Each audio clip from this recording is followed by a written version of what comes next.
Chris Lieben put himself back into contention with fighting Aaron Simpson and then turning right around 2 weeks later and having an amazing fight, nominated for Fight of the Year with Akiyama. 2 fights within 3 weeks against high-level opponents.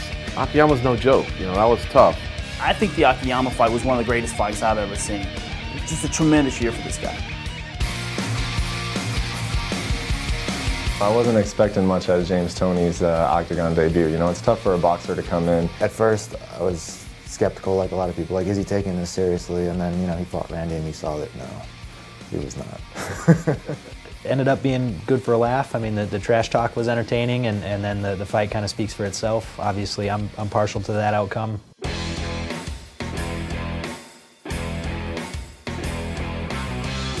Yeah, that was huge what Frankie Edgar did. You know, to beat the great and legendary BJ Penn 2 times, amazing.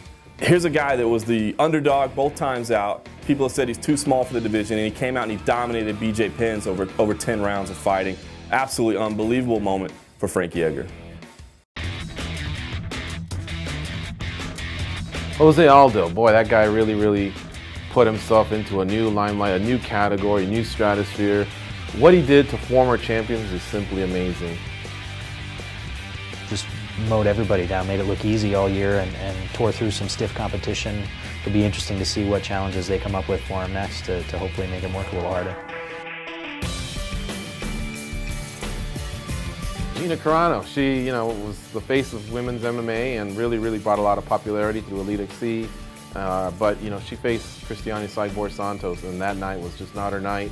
She got her butt kicked. Where are you, Gina? Text me. I think it's a little bit surprising that somebody as popular and as marketable as she was walked away and kind of disappeared. And Randy Couture, one of her ex-trainers, has said she may never fight again.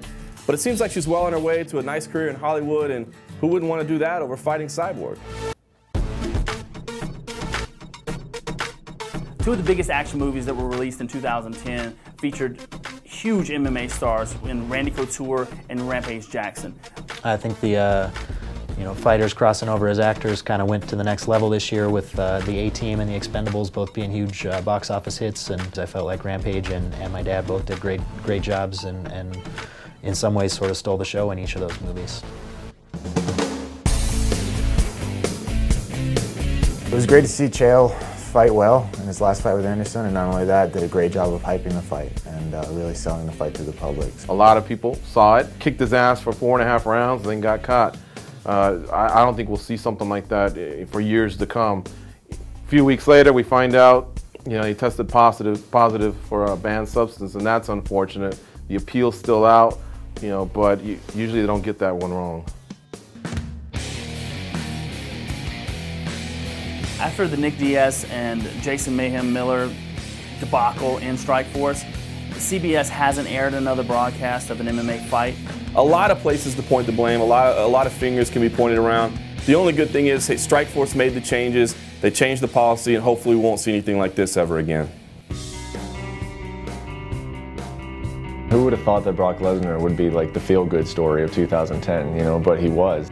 Brock Lesnar not only had the type of illness and injury that could set back your career, it could have taken his life. But for him to come back from that, a more stoic, reflective version of himself, less of a bad boy, and then the fight against Shane Carwin where he once again was facing adversity and came back from that to kind of mirror his entire career path, I think it was absolutely one of the most incredible, exciting, and memorable moments of 2010.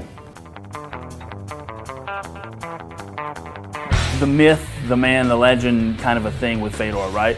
But he got caught in a very generic, basic move. This guy was essentially undefeated throughout his entire career.